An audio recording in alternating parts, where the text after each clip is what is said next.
Ding dong, ding dong. Hello, Ding Eric. dong. Oh man, that chime, it just hits different today. I don't know why. Something about it. Maybe I had my volume up too much, but it was just pounding. The bass is pounding. Everything's rolling. Mm. You're charmed by the chime. That's not unlike most of our listeners, and that's why they're here today, joining us on our 311th episode. That's right, man. Wow, 311. Every single episode we just take a few seconds to reminisce on the journey, but man, we're coming off a great episode last week with a friend of the show, Zach, and that leaves this episode as kind of like it's kind of like the calm after the storm, in a way. Hmm. It's like the relapse to Subway, then compared to like the final the time that sent you overboard. Yeah, dude, there was something climactic about the conversation with Zach Schiffman last week. This, if that was the meat, this is the lettuce now. You guys are about to get a spinach and green pepper episode, because Mhm. that's what follows meat, baby. That's right. Or you could think of it as like last week we had a double meatball, and this week we're having the 6-inch veggie sub. Just having a little taking a break from everything. I did eat a 6-inch veggie sub immediately after that episode. So it's funny you say that. Both literally and symbolically, this is a 6-inch episode. That's right. We had to like we had to hit Subway up after because we recorded on a Friday afternoon, Hmm. and yeah, it just felt right. just to Hmm. and also to stick to our word of going for 6 inches instead of footlongs. It was the Hmm. perfect amount of food. I'm not gonna lie. Yeah, dude, we're in our appetizer era for sure. At Subway, I got the veggie patty as the 6-inch sandwich. And I've never gotten that in the 6-inch format, and I didn't realize that the patty is just a little longer than the bun, so you get a little bit of like overhang. Also, the patty's pretty cubic. So when I asked for it, the sandwich artist looked around at the buckets like, where the hell is that thing? That brick of corn and peas, and there was none present on the table. So he had to go in the back and go retrieve a single patty for me. And when the Mhm. dude, I don't know if you noticed this, Eric, as you were in line behind me. When the dude came out with my patty, he didn't bring it like on a plate or in a bucket. He was just holding it in his hand, but he was holding it like you'd hold an iPhone as you're like scrolling through a social media app. Like the dude was like swiping on my patty like it was his Tinder matches. Wow. So do you think like he ever gets confused with his phone? Like he'll just slip the veggie patty in his pocket at the end of the day, like, oh whoops, Whoops. wrong thing. It's very possible. Like the dimensions of these two artifacts are almost the exact same. It's like veggie patty and iPhone 15 Pro, exact shape and size. Wouldn't be surprised if you could probably put the veggie patty in a phone case and it would fit. That's good stuff, man. Next time you want to get double veggie patty, don't say double veggie patty. Just say I want to get the Pro Max. The Pro, man. Dude, Let me bro, see the I Pro have Max patty. I have never even I can't stomach nor even fathom the idea of going double veggie patty. Like layering two of those guys thick, like you're building the same brick walls of Subway. Ugh, Oh, shit. ugh, too much. The question is, what are you using as the grout? What are you laying in between those two bricks to keep them together? Oh yeah. What sauce was the most sticky? I would say probably the sweet onion. Yeah, yeah, yeah. That Like makes quite sense. literally, it's the stickiest, most likely. But if you want something thick and goopy that has the same material and texture as grout, then I would probably go with the Green Goddess. Those are both good answers, Eric. I think I'm gonna pick the sweet onion because I think that stickiness is just gonna really help just bring those bricks together. Or like Hmm. any other honey-based sauce. Actually, there's probably no honey in sweet onion. That sweetness is probably just refined white sugar, but like honey mustard or a barbecue in a pinch might help you out too. Hmm. Yeah, you're totally right. Wow, dude, that's crazy. So that actually makes it more likely that your patty will be frozen on the inside because there's more wall for it to penetrate through in the toaster. You know what I mean? Like when we stack two of those Mhm. frozen pucks, they're gonna freeze together pretty soon. So maybe you don't even need sauce. You know what I mean? You just need to thaw it for a little bit longer. Yeah, dude, that's, like the walls of an igloo. So, but the sauce might lube it up, you know? Water is a conductor. So maybe the green goddess sauce or the house sandwich sauce, something that has more viscosity, could bring that heat up and into the middle of the patty, maybe even moisturize it a little bit along the way. Hmm. You know what's interesting as well? The guy toasted your patty before putting it in your sandwich. And then he Mhm. almost was moving as if he wasn't going to ask you to toast your sandwich as well. And I got worried for you. I had to clarify with you, and you're like, "Oh, I'm getting it toasted." Yeah, dude, they just were going in on it, you know? No foreplay, no questions. They just jumped right into the toasting. I'm glad that I wanted it toasted. Mhm. Otherwise, I'd be a mad customer. You know what? They used to do that more often. They used to have a little tray where they would put the meats in the tray, toast it separately, and then add that to the sandwich. So even if you Mm, got an untoasted sub, you still would have like the hot chicken inside. You know what I mean? and some nice warm meats. You crave the warm meats. Yeah, dude. Of course. You don't want to hit it straight out of the fridge. You know. Mm. I could definitely see why they would abandon that process, given that there's a significant time savings if you just keep the deli meats cold. Hmm. But I like that touch. I would love to actually patty agnostic. Layer the sauce between every meat, you know? Like imagine your BMT and the pepperoni slices, and then you got like a little bit of I don't know what kind of sauce you put on there, ranch, and then a layer of the salami, and then the ham with a little cut of mustard in between. I kind of Hmm. like it in between. I think that's kind of fun. That is fun. Ah, man, I think like depending on the meat, like the example you gave, maybe not the best, I'll be honest, Why not? because of how flat each of the pieces of meat are. But if we're talking about the mountainous chicken, you know what I mean, where it's like there's peaks and valleys and there's places for the sauce to enter the chicken and things like that. I think that's a better Mm, move. You know what I mean? Just a oh mountain yeah. of chicken. Chicken Mountain. Do you know Hmm. Snow-capped the chicken mountain. I heard this word the other day. It was called kipple. Have you heard of kipple? No, no clue. Okay, well, is like the definition for those little piles of things that just end up in places. You know, objects that What? serve no purpose, but they just end up in a pile, like envelopes by your front door, or clothes on the Hmm. floor, or just like couple tires on the side of the road. That's Hmm. kipple. Leftover holiday wrapping paper. You know what I mean? Just finds Mhm. its way into the bottom of the closet. Yeah, totally. So, Hmm. things that exist in a place without intent being there. And that's kinda how Chicken Mountain is on a on the Subway sandwich, because it's always, Wow. like, this weird inorganic looking shape, and, it doesn't feel like it's by design, you know? All the other meats are so well positioned with an intent to, like, create a rhythm, but not Chicken Hmm. Mountain.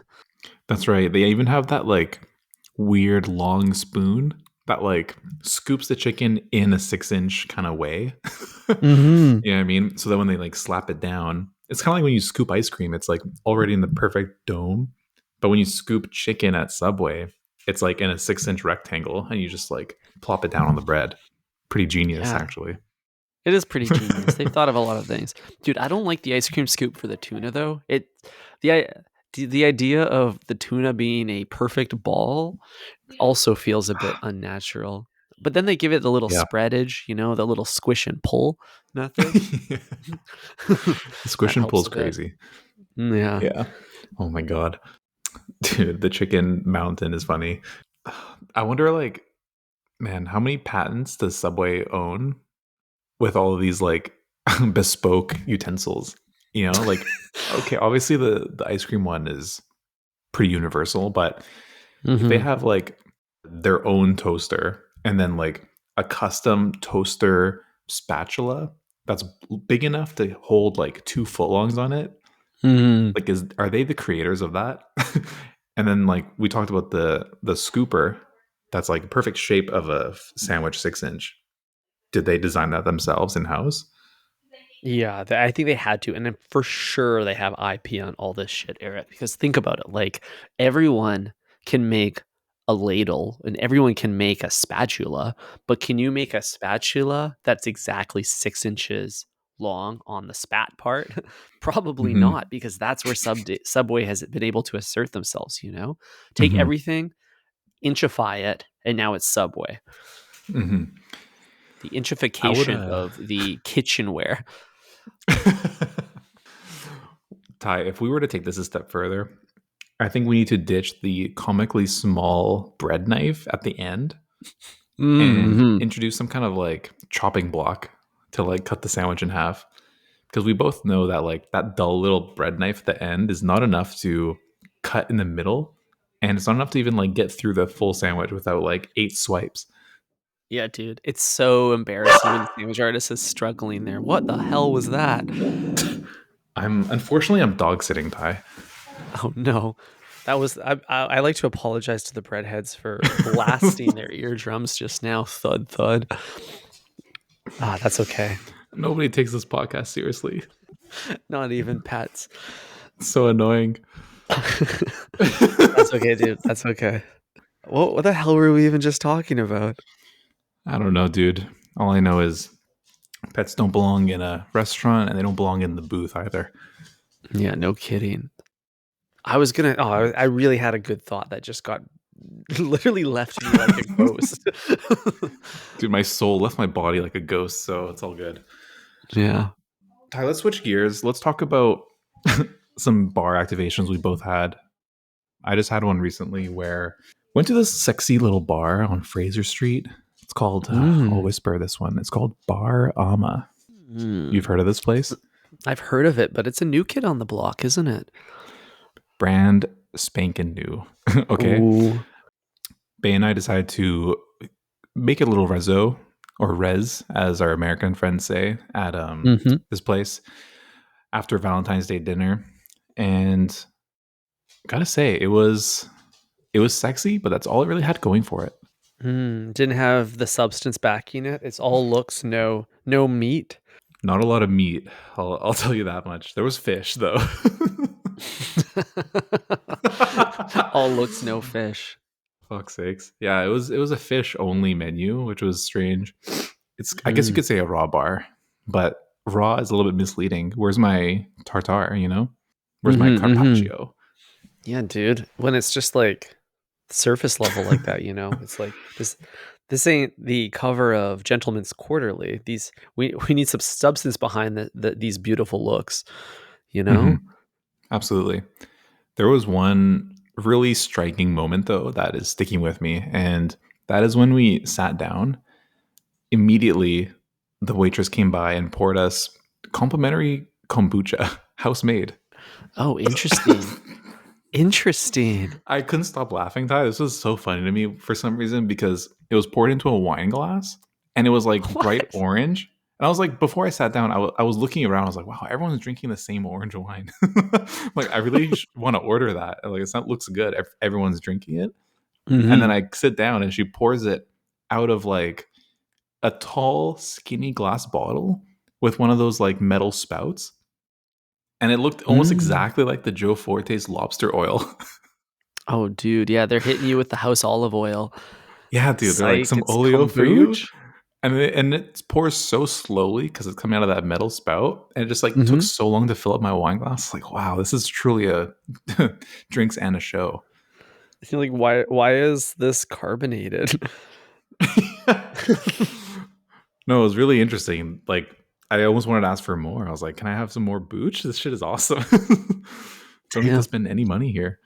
Wow. Honestly, this is a pretty creative use case for kombucha because it doesn't really have a place on the menu otherwise. No one's really ordering it. It's kind of a joke drink, but people crave something free at the beginning of a meal, but bread will ruin their appetite. So the kombucha wets the palate, satisfies the need to be treated, and also positions you as somewhat artisanal. Mm-hmm. Absolutely. And sipping anything out of a wine glass is nice too. Oh yeah, dude. I would drink literal like mud out of a wine glass if it had like a nice red tint. Yeah. Soil from the Balkans. Yeah, exactly. Brilliant. Yeah, Interesting, so interesting. this ginger kombucha Thai, I think it was designed to play well with the raw bar menu. So like, I don't know if you get ginger with the sushi rolls there, but I can imagine the kombucha being like a liquid kind of like palate cleanser in between rolls. So this is like the West Coast take on serving green tea with your sushi. Yeah, or literally the pile of ginger that comes with it. Interesting. So, did they top you up? Did you get topped up, Brody? No top up for the Brody. Unfortunately, my wine glass was real dry after a while, so I was Mm. forced to order some sparkling. But I'm sure if I inquired, I'm sure they would fill me up. Yeah, I think so too Yeah. because that's quite something. So, did you find that like you wanted to pair it with what you ordered, or did you find that it was more of just the opening act in the end? I think it was just the opening act. I think it was a nice surprise and delight moment, especially for like first time visitors. But I'm not sure if they do it every time or if there's a rotating flavor. You know what I Ooh. mean? Like that could be something I look forward to. Like if I'm gonna go in and discover what kind of flavor is on tap, that'd be kind of nice. Like I'm Yeah. picturing them pouring like a ice blue Gatorade type of flavor one night. Oh, dude, yeah, they hit you with the pamplemousse or whatever it is, the code red. The blue raspberry. It reminds me, I saw this Instagram reel the other day, and you're probably going to see it in your feed now that I mentioned it, of a guy that was trying to make Mountain Dew into wine. Oh He's my like god. fermenting it in his garage or something, and he's making a whole series following the trials and tribulations of turning the dew into vino. And I think it's going to Hmm. work. Hmm. Yeah, I would like to try that. That would probably give you some kind of brain aneurysm, but probably worth trying. You know what I mean? It's got a unique profile. What notes do Hmm. you think is present in that? Well, there'd be notes of green and Yeah, notes of sperm killing as well. Do you shit. remember that Mountain Dew controversy? Yeah, Mountain Dew's had a bad rep. Honestly, it's kind of the most ambiguous of beverages because it kills sperm. Hmm. No one can really tell you what it tastes like. I dare you, ask anybody. What are the flavor notes of the dew? I couldn't tell you. Lemon. That's just all I can really give you. But imagine if they just poured you up a glass of that prime when you sat down. You know what I mean? Like you Oh, sit dude. down, you got the Logan Paul fucking watermelon strawberry prime just to get you activated for the night. The one with Straight from caffeine the and can. electrolytes. Yeah, dude. Just straight from the can. They give you a little sniff before they pour it to make sure it's fresh. Give the prime a sniff and then say lovely. Pour me up. Lovely. Swirling that prime in the glass too. What I think what you've uncovered though with this whole kombucha fiasco is that there's a huge opportunity for restaurants here to tap into this moment, make it a brand touch point for your restaurant. It doesn't have to be still or sparkling. It can be literally anything that's low viscosity. Hey, do you want to try our house ketchup before you jump into the meal? Like, Hmm. Yeah, absolutely. The house ketchup. You get a complimentary. It's like the same as like a bar nut. You know what I mean? Give me a hmm complimentary 4 or 5 fries with a little hmm dollop of house made curried ketchup. And yeah, before you know it, I'm ordering the burger. insatiable, dude. Like with fluid, it's so cheap though. Like it does you don't have to do much. Like, I get so worked up if they're like they hit me with the cucumber water at the function, a little bit Hmm. of lemon in the water, just, like, Dude. absolutely riveting. Hmm. Dude, Sensational. it's a memorable moment, and every restaurant should be doing this. Every single one. Mhm. If you're not offering your take on the opening sip, we'll call it, Hmm. the opening sip, it's kinda like the first time you walk into a building or the first time you speak with someone, you're going to judge a book by its cover. And if I like that opening sip, then maybe I'll be hitting the like more expensive end of your wine program later in the evening. Absolutely. But there's a functionality there too. Like if I can stimulate the senses a little bit, you know, get ready for the heavy meal that's to come. You know what I mean? Just get my palate ready, and maybe if you can give me a hit of caffeine, I won't get tired and want to go home. You know what I mean? I'll be up, I'll be wired, I'll be ready to order Mm-hmm. third, fourth course, dessert even. And Yes, yes. if I can get some electrolytes in there too, then and I feel less shitty the morning after, I'll be like, wow, that place serves some really high quality food and wine. I don't feel bad at all. Right. I see what you're saying. So that's why the ideal preemie is prime. Yeah. Liquid preemie. Liquid preemie. Sheesh. That's funny as Oh, hell. that's pretty cool. It makes a lot of sense though, Drink Eric. It makes a lot of preemie. sense. That's good stuff, You know Ty. what I'd like to do at We gotta Subway? make that happen. I think so too. What I do want you to do open a at Subway? restaurant so bad. Okay. I think that you should be able to just grab a cup when you come in, hit the soda machine, and then sip away while you're in line. It's so annoying when you have to wait to pay to get that bevy in hand. Like when you walk into a restaurant, Hmm. they're they're f- they're watering you like a little plant immediately before you've even Hmm. thought about food. Why why do I I'm so have to be like thirsty. so hungry and so thirsty before I get that Hmm. first sip? It's Hmm. Oh, bullshit. dude. It's the exact same thing when you go to a party. You know what I mean? Every time I have someone come over, the very first question is, "What are you drinking?" You know what I mean? Beer or Mhm. wine, something different, something harder. You know what I mean? It's the first Mhm, question that mhm. has to be asked. And why at Subway am I being asked with what bread? Yeah, that's so backwards. What bread is like that's Hmm. 3rd question minimum. Hmm. Imagine if you walk into Subway and the first thing they ask is, "What are you drinking?" That's pretty amazing. I would be Damn, like, "Yo, give me the Mountain Dew, baby," and then before I know it, I've already signed up for a combo. it would probably increase combo purchases because you're already Yeah. 1 drink in. Yeah, yeah, yeah. Wow. Shit. What a breakthrough. Totally. Also, at this place, we ordered some sushi and it never showed up. Don't you hate when that happens? Oh, man. Just never. Ran It away took. in the night, hey? Yeah, I think we waited for a good 30 minutes before we flagged the waitress down and canceled it. But yeah, not a good look for a new restaurant. No kidding. So, if the if dining and dashing is what happens on the patron side, what do we call it when it happens on the kitchen side? Hmm. Cook it and book it? That's a good one. Set it and forget it. Yeah. If you do it at Subway, if you get halfway through your sandwich and just walk out, we call that toast it and ghost it.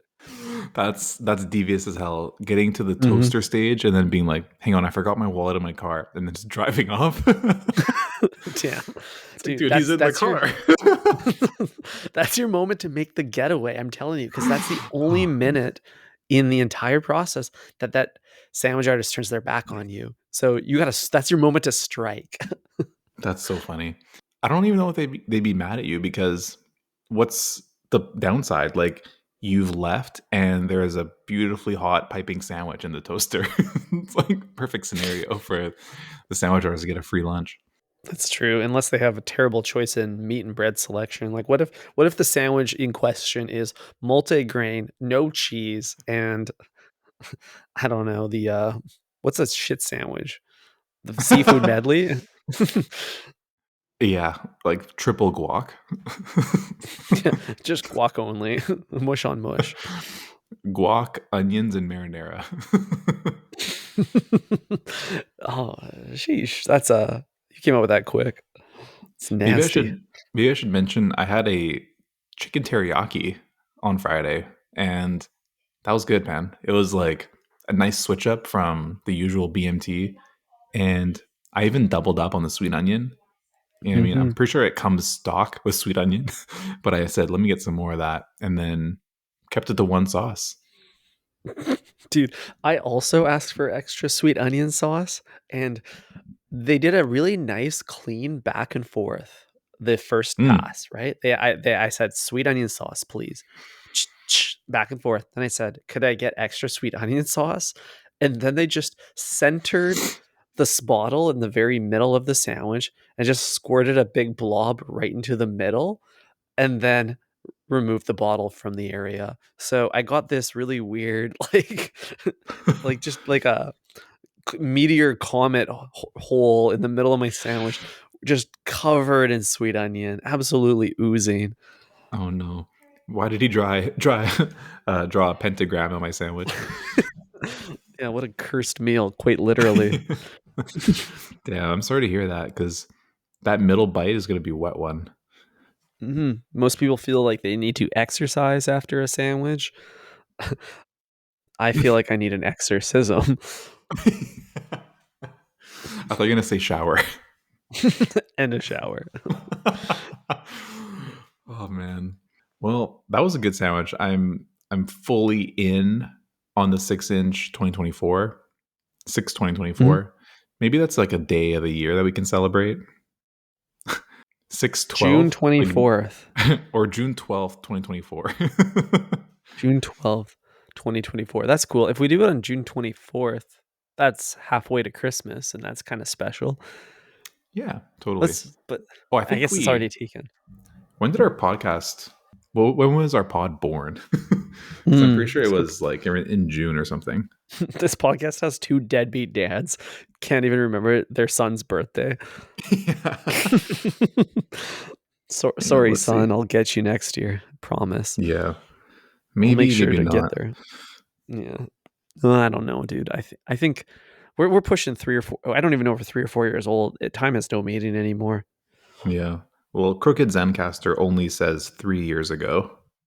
Mm, So it is that what it is. they're rounding. They're rounding, I'm yeah. Rounding a full 6 months is unfair.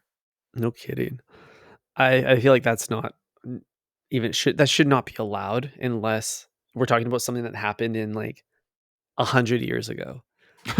Then it's okay. You can round even more if you want. Round to a decade. I don't care. Yeah, we don't need to know that Subway was founded in September of 1986. You know what I mean? Hmm. We Yeah. only Why do care we care about when the Subway was 1986 part. founded? Like, Yeah, I can't even remember when my podcast was founded, let alone Subway. Just tell me it was like what century it was founded in at this point. that's true. Some were born last century, some were born last year, like this bar. Others were born 3 years ago, like this pod. We're Yeah. really middle of the road. All these Oh, new guys dudes. can't keep up. Yeah. You can't. We're a heritage brand now, like Hermes That's right. or American Eagle. We're as classic as a veggie delight. Yeah, dude. That shit's been around since before they invented meat. It goes Before way Subway back. had a way of preserving the meat for a week, they had to only Hmm. do the veggie delight. Unfortunately, for me. Well, fortunately for some of us. Eric, earlier I mentioned an exorcism as a pun, but I didn't realize it's actually the perfect segue into a cocktail activation that I had this weekend. We heard about your kombucha fiasco, Hmm. but I went to a cocktail bar that also just opened in Vancouver, and it was kind of a speakeasy, and the theme was a pet psychic. Did you hear that right? A pet psychic. Where's that pet psychic at now? Because we're having some trouble in the booth. Yeah, dude, they couldn't have predicted the barking earlier. Yeah. Maybe you've what is it called when a demon? Oh, you've possessed the pod with that energy. Unfortunately, I don't actually Mhm. have a dog here. These are phantom barks. Oh no, I'm being followed by demons. Dude, I don't even know what you would say to a pet psychic. I was kind of sweating walking up to the front door because I figured there'd be some sort of secret code to get in, and I wasn't sure if I'd have to say like, "Oh, I need to perform an exorcism on my parrot," or like, "I need to rid my doggy of demons." I don't really know what the line was going to be, but it turns out there was no line. It's not really a speakeasy. It's just a theme assigned to a bar. Oh, okay. So you just walked straight in. It's like when you walk in a Subway and you're like, "What am I supposed to do here?" And then they're like, "What bread?" And then you're like, Ah, "I fuck. don't know the secret clue. I don't know what to say." Yeah, yeah. What's the password? What Yeah, dude. bread? Um, Subway is easier to get served at than this place simply because it has no password or Subway's harder too. I see. Mm. I have a bone to pick with speakeasies in 2024. I think those are so out for this year, and I'm happy to hear that this place is not a real speakeasy because, well, I guess it is. Well, define speakeasy, right? Like, there's no prohibition anymore. So, what is a speakeasy? It just doesn't appear to be a bar. I think so. I think the idea is that you want to try to hide from normal people. That's the Yeah, goal of that's the goal of you only want the cocktail nerds in there. yeah, but the ideal speakeasy actually doesn't even attract cocktail nerds. It's just it's discreet and it's hidden from it's inaccessible to people who don't know what they're looking for. Like I think this is why you and I like Kiss a Mm. Tanto so much because it's kind of hidden upstairs. It's discreet. It's got only people who know and people who have taste know. You know, it's kind of one of Hmm. like I think that's the ideal speakeasy setup too. It has nothing to do with even cocktails. It's just about people that want good atmosphere and don't want to be surrounded by narcs. Right. You don't want the random walk in to be like, what's going on here? And Mhm. like asking 10 questions about the menu. Mhm. Exactly. So the ideal speakeasy is just a normal restaurant in a very derelict area of town. Wait, so if it's in a derelict area of town, that's not a speakeasy? It's just a restaurant? That's the ideal modern speakeasy because it should like its location alone should detract any normal person with below average Right. taste from walking in the front door. Right. Okay. When it's out of the way, you have to know your shit before you go. Mhm. Got Do it. your Okay. own Okay. research, So it's more of a hiding in plain sight kind of thing. perhaps. Depends on how plain the environment is. Right. So it's kind of like Osama bin Laden hiding in the middle of a village instead of like in the cave somewhere. That's like the ideal restaurant location would be Osama's lair in the bunker. Dude, all speakeasy designers are like, we need to, they have a picture of the cave on the mood board. They're like, we need it to be as hard to find as this. this is the this is the peak of the mountain for like hard to find locations. Yeah. If you're gonna get in here, you need a specially trained dog to sniff us out. Exactly. Wow. Just look at the Google satellite view, bro. It's there. Yeah, dude, they have a pin on the map. Their address is on their Instagram page. Yeah, it's got 4.5 stars on Yelp. Osama's hiding space. Eric's the mayor on Foursquare of it. Yeah, anyways, my bone to pick with speakeasies time. Why are you hiding? Why are you gay? Have you seen that? Yeah. Why are you hiding? You know what I mean? I don't Like, I don't really get it, man. And especially the ones. Okay. I guess hiding makes sense. I'll give you that. But the whole password thing, or like needing to like ask nicely to like get in. You know what I mean? It's just maybe I'm just triggered from like the days we used to go clubbing and you like wouldn't get in because there's too many dudes there already. You know what I mean? So you're kind of out of luck. Mhm. This has the same kind of vibe to me. It's like I need to order the number 7 or something to for them to open the secret door. I'm good, chief. Totally. Like, I mean, I would rather pay. No, that's not true. I would rather like walk into a convenience store and say something like, "Is there any messages for Samuel?" and then walk through a refrigerator door to get into the club, than to have to give like some burly ass dude $30 cash so I can skip the line. Call me old school Ty, but I kind of want to give the guy $30. Like, You want to pay I'd to much play? rather.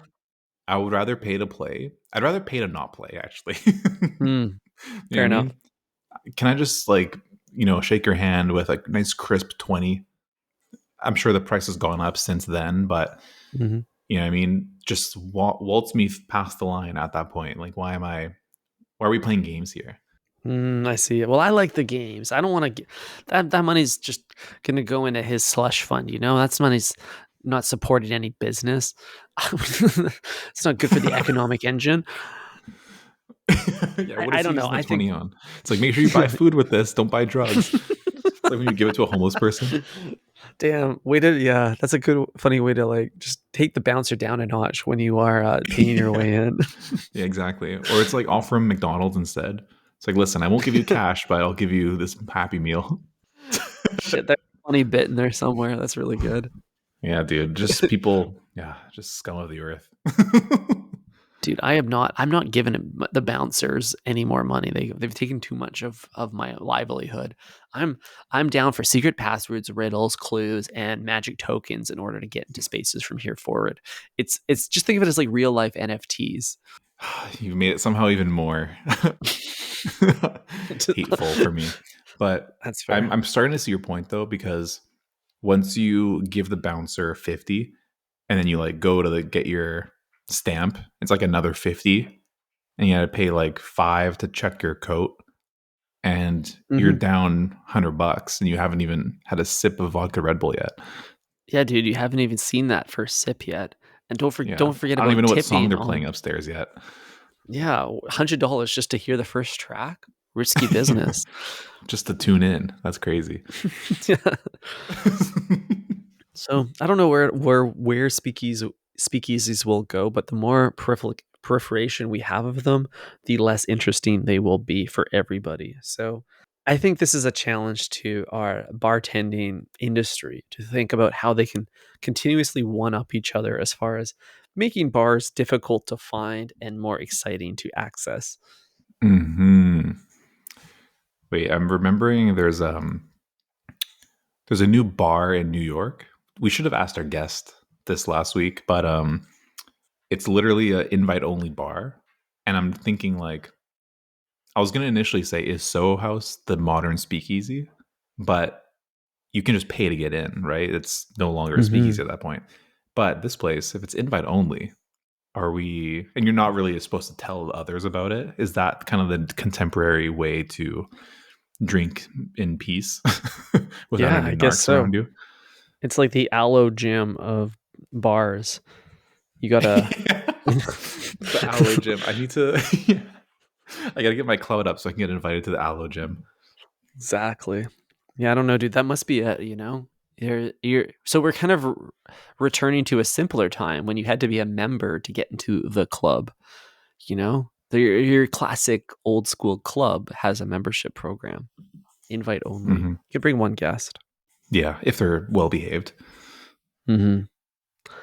All right, King. This has been a lot to digest this episode. I think it's best if we let our listeners off the leash back into the dog park. What did What do Tizo you say? Touchdown say on that song? He's like, "No leash inside." Yeah, something about that. The previous line was like, uh, what if you no, it was about dogs. It was about dogs. I don't remember the line, Eric. Can you Google it? It's the song with Drake. Let me see. That makes sense. It's Classic guided dog reference too. Dog whistling. anyways, doesn't matter. Thanks for listening, guys. Think fresh, everybody. Ciao. Ciao.